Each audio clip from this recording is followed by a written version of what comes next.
And the major story really that happened on the Friday, which is when last week's story time with Dutch Mantell came out, so we couldn't refer to it, was Tony Khan in a neck brace. So we saw the TK driver.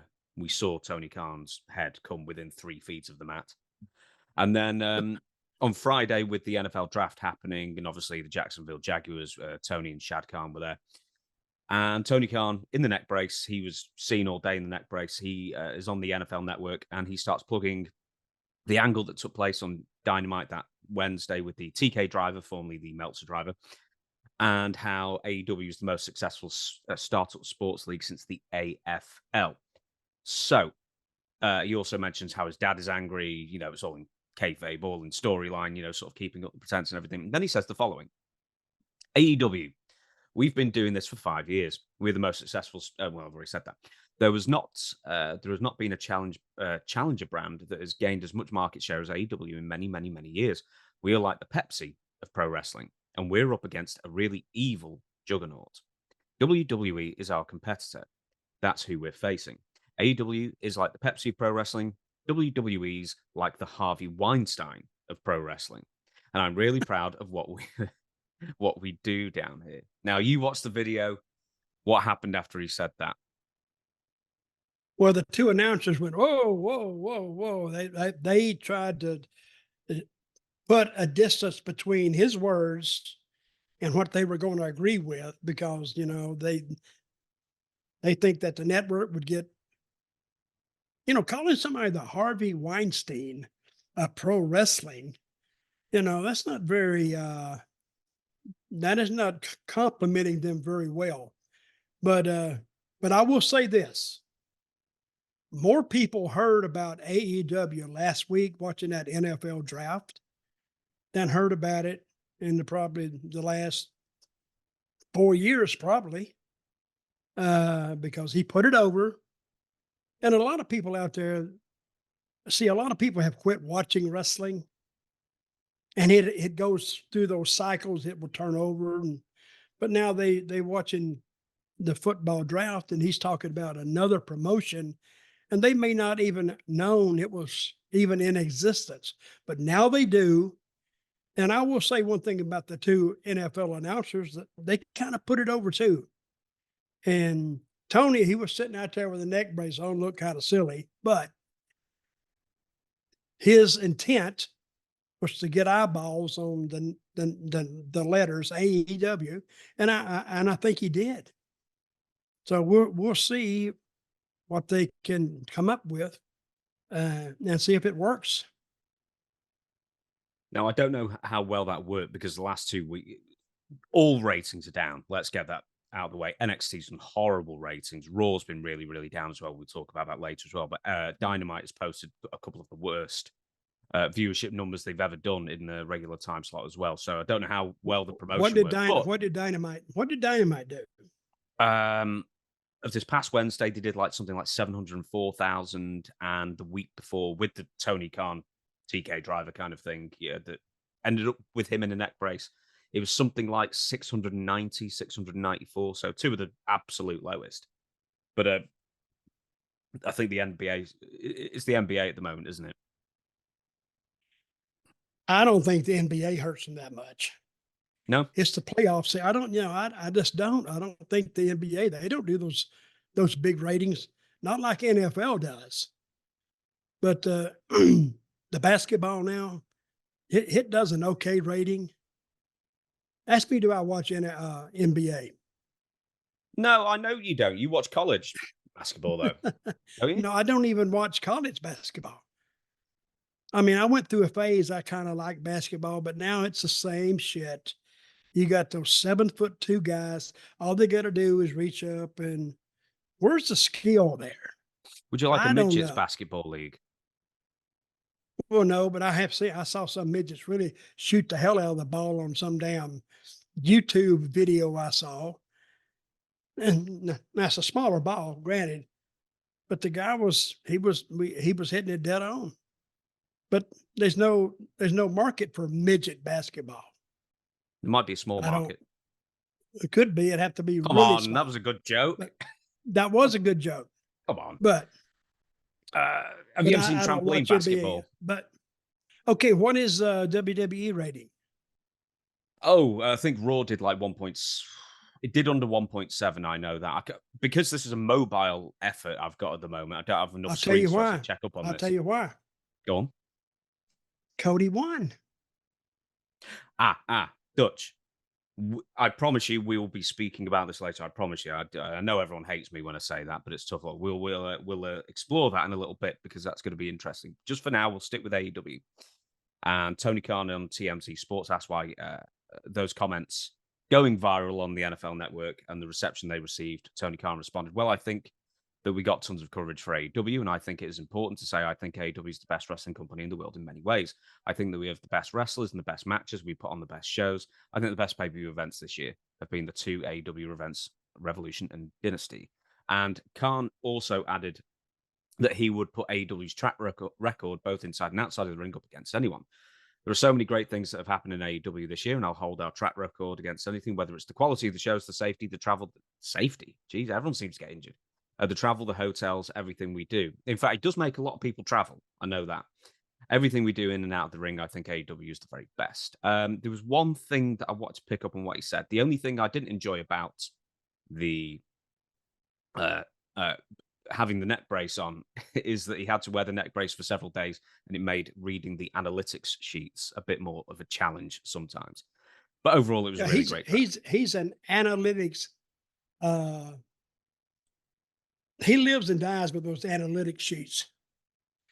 And the first time I ever met Tony Khan, that's what he was telling me. He was going to he would like to put a wrestling company together. This is when I was still in WWE back in 2015. No, what year are we in now? 2024? Yeah. Okay. It was 9 years ago. And I said, "What are you talking about?" He says, and he tried to explain it to me by saying, "Okay, you got this leadoff hitter, right? He's only hitting like 130, but they will take all the leadoff hitters and they want to know if he gets on base, what is the chance that he will score? He's got to be fast. Your leadoff batter's always fast and hits the ball maybe to where he can get to first base. But that's what they're looking for. Hmm. So those analytics, you can die by them. And I don't know anybody that preached analytics that's won a championship. They win championships with the great players.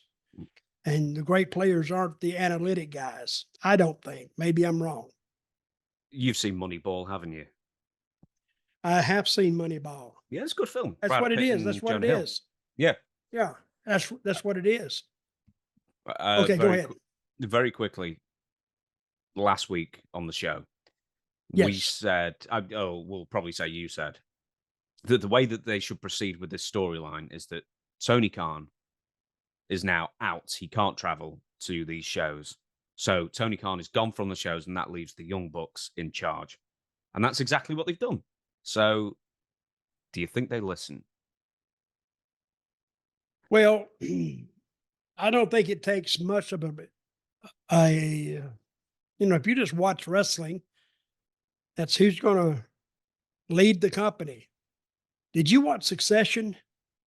No. It was on the Well, plane as well. that was the same thing. Who's going to take over the company?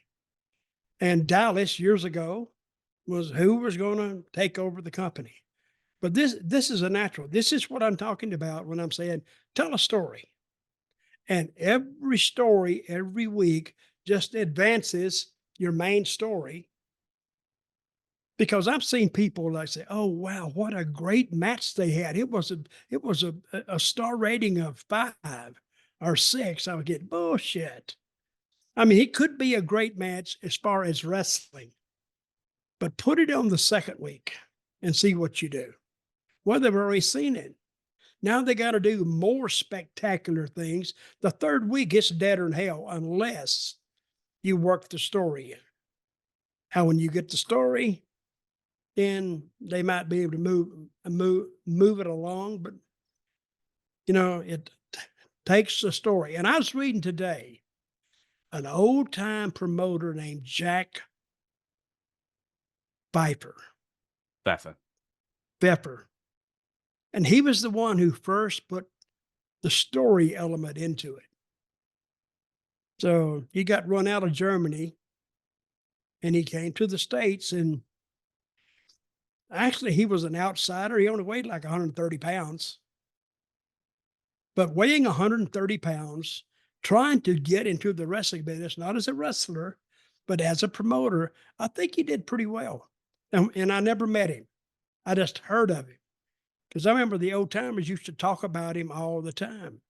So he was an outcast. He was a rebel, but still with the guys that I would talk to, he had a lot of respect because they respected him. The other promoters didn't respect him because he tried to take over their stuff.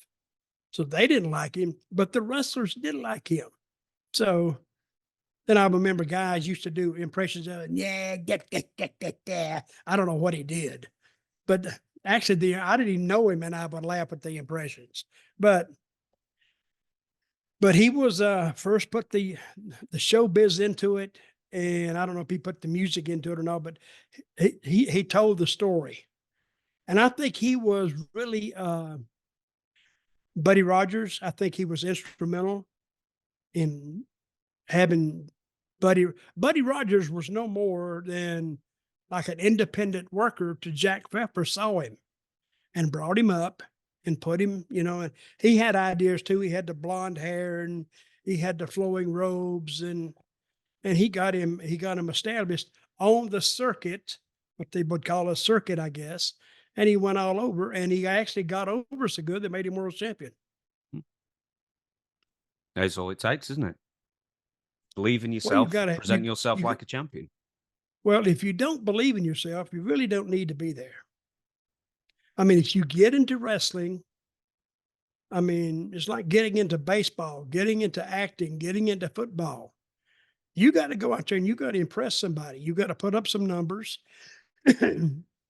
And somebody has to notice you and to advance your career. So he knew, and most wrestlers by and large are big bullshitters anyway. So that's how it works. Aha, well, funny you mentioned that. Oh, just to wrap it up, the neck brace that Tony Khan wore for a couple of days will be signed and auctioned off to charity. Now, wait a minute. Is he going to auction it off? Oh, yeah. Where'd you hear that? I don't know. I don't know where the link is. I wrote it down in my notes to say that's that. Good. But he is going to. That's where you heard it. Yeah. You wrote it down and read it back to yourself. Yes, that is exactly what I did. So therefore, it must be true. But that is a good idea too. Hey, I read it. When he gets out of that neck brace, auction it off.